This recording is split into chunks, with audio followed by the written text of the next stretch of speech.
माझ्या आयुष्यातला अतिशय भाग्याचा क्षण होता की बौद्ध गयेमध्ये मी नुकतंच 1.5-2 महिन्यापूर्वी गेलो होतो।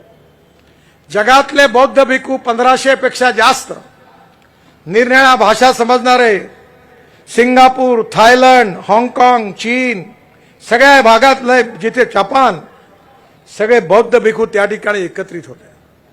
त्या कार्यक्रमाला मी गेलो त्यावेळी त्यांनी सांगितलं, आम्हाला तुम्हाला आशीर्वाद द्यायचा आहे।